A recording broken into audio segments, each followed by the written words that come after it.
American Dreamer. We're talking about it. So let's get on with it.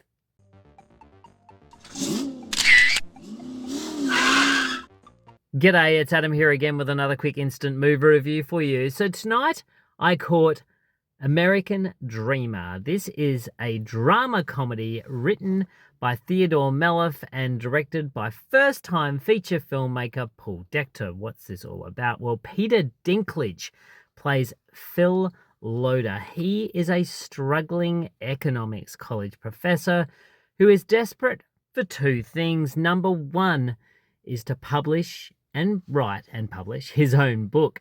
And number two, to own a multi-million-dollar mansion on a $50,000 income. Definitely heard that one before. Anyway, he goes along to all these different auctions put on by this realtor friend of his called Dell, played brilliantly by Matt Dillon, until he can try and find one that's within his price range. And then whilst he's cleaning up one day, he stumbles across a classified for this mansion, which you can buy for $5 million outright, or, as a bit of a twist, pay $240,000 and become a sort of live-in tenant to the lady who owns the property, who will give you the house for nothing when she passes away. That's right, no more to pay, just the $240 down pat, and it's yours when she dies. Interesting. So he takes the deal, he runs it past his friend, the realtor, and then he goes and lives in this thing. He sells everything he owns. He doesn't even have a bed to sleep in. So he becomes almost like a squatter in this amazing mansion. But of course, there's a twist.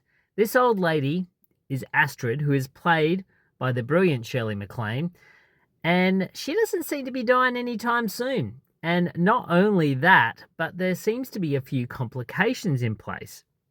And then he also hires a private detective, played by Danny Glover, to investigate all these things that Astrid has got going on. What's true, what's not, what's a fad? Is he getting ripped off for all this money? And do we care? Well, we kind of do, because this is an interesting story. So it's actually based on a true story from Chicago Public Radio's show called American Life. It's a very loose, basely upon the premise that's featured in this thing. So it has got true story elements to it. The other interesting thing is the way this was shot. So this was shot during the pandemic, back in 2021.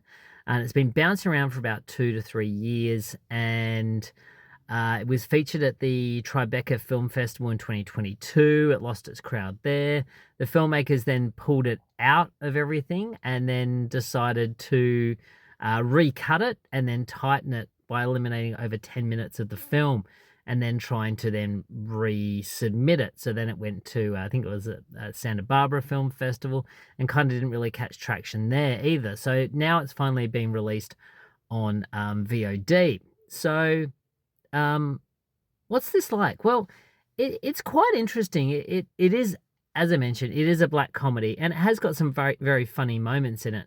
Shirley Maclaine is actually fantastic in it. I mean, Shirley Maclaine's fantastic in everything. She still looks amazing. I mean, I think, thank you, Hollywood cosmetic surgeons, because she looks great. She can even move her mouth, which is really wonderful, and her face has expressions. So good job on all the cosmetic surgery.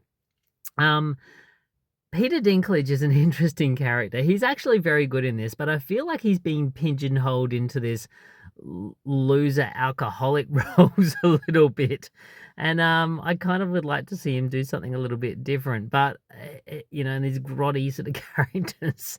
But he is very good in this, and he is a real loser. There's a lot of stuff that happens to this guy. You're just like, you probably deserve it, because you are a bit of a dreamer, a bit of a loser dreamer.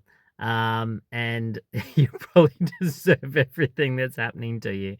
The film goes on some very interesting directions. There seems to be a whole lot of female wanton love for Peter Dinklage's character, which I kind of didn't really get. Maybe there's charisma there that I'm not really seeing. There's certainly fascination by a few ladies, and he has this recurring dream about these two women, which I won't talk too much about, or particularly one, but it's very odd the way it's all sort of put together. It does show, I guess, that he's a bit of a dreamer. Yeah, but it's very disjointed, this film, and it's quite interesting because it's from, as I mentioned, Theodore Melfi, who did Hidden Figures and St. Vincent, two films that I actually really liked, and I thought Hidden Figures was actually really well scripted. St. Vincent, yeah, kind of. Again, it sort of sits in that similar sort of vein to what St. Vincent was, which was a film that had Bill Murray in it. And yeah, it's kind of, I really wanted to like this film a lot more than I ended up just being a little bit confused by its structure, to be honest with you.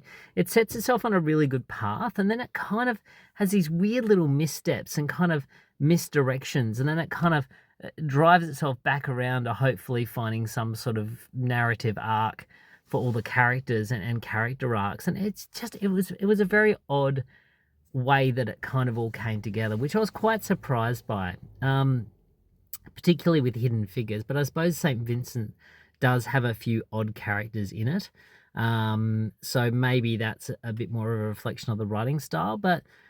And I'm pretty sure that the true story wouldn't have this many weird little things going on. But you know, overall, the opening I really enjoyed. I loved the interaction between Matt Dillon, this really just slimy real estate agent, and the way that Peter Dinklage's character tries to sabotage these auctions that his friend Dell are happening in these massive mansions. It's really quite funny. So there is a few odd moments of slapstick. There's also a few moments of pathos. There's a very strange connection, things that happen between, I won't say too much, but the female characters in this, I just feel like they aren't overly well served. Shirley Maclaine's character, I think, could have had a lot more invested in her character, and all we really get is quite a light shade and a light sketch of who this lady is, and it isn't really all come out until towards the end of the movie. So yeah, there's just a few odd decisions, and really putting the entire film on the shoulders of Peter Dinklage. I think we could have probably have rounded it out a little bit more with Shirley Maclaine, I think. But, you know, I did enjoy this film. There was just a few odd moments in it that I went, this could have been a lot better than it actually was. So, unfortunately, look, for me, I think American Dreamer, I'd probably give like a 6.5 out of 10.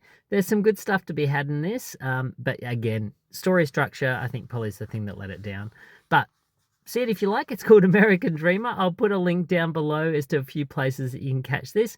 So yeah, that's my review of American Dreamer. Don't forget to subscribe. Tell your friends, tell your family, tell the cats, tell all the dogs. Tell your postman as he's delivering letters. If indeed you do have a letterbox, let him know. Please subscribe, and I look forward to catching up with you all next time here in my car.